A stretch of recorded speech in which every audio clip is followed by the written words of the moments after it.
நல்லா வந்து சூப்பராக வந்து ரெடி ஆகிடுச்சு. அவ்வளோதான், நம்ம கேஸ் வந்து ஆஃப் பண்ணிடலாம். ஸோ டொமேட்டோ தொக்கு வந்து ரெடி ஆகிடுச்சு.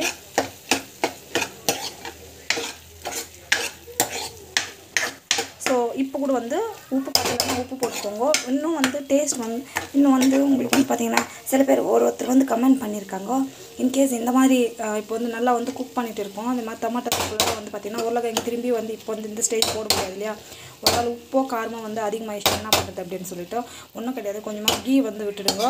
ஸோ எவ்வளோ உப்பு இருந்தாலும் எவ்வளோ காரம் இருந்தாலும் வந்து பார்த்திங்கன்னா கம்மியாயிடும். ஸோ இது வந்து பார்த்திங்கன்னா ஸ்மால் டிப்பு ஃபாலோ பண்ணுங்கள். நம்மளுக்கு வந்து பார்த்திங்கன்னா சூப்பரான டொமேட்டோ தொக்கு ரெடி ஆகிடுச்சு. அவ்வளோதான். இது வந்து பார்த்திங்கன்னா சப்பாத்திக்கு ரெண்டு பக்கம் மாவு பெஞ்சதுக்காக நான் ரெடி பண்ணியிருக்கேன். இப்போ நம்மளுக்கு வந்து பார்த்திங்கன்னா சப்பாத்தி மாவு வந்து பெஞ்சு சாஃப்டாகணுன்னா இந்த மாதிரி வந்து ஸோ சில பேர் வந்து கேர்டு போடுவாங்க. கேர்டு வந்து போட்டால் இன்கேஸ் மாவு கட்டி மீந்துச்சுன்னா அது வந்து ஒரு மாதிரி புழுப்பாயிடும். கேர்டு வந்து புழுப்பாகும் இல்லையா, ஸோ அந்த மாதிரி வந்து ஆகிடும். ஸோ அதுக்கு அந்த கேர்டு போடுறது தான் ஆயில் வந்து போட்டாக்கா ஸ்டோர் பண்ணுறதுக்கு ஒரு 2-3 நாளுக்கும் நல்லாயிருக்கும். இது வந்து ஸ்டோர் பண்ணி வைக்கலாம், ஒரு 10 to 15 minutes வரைக்கும் இருக்கட்டும்.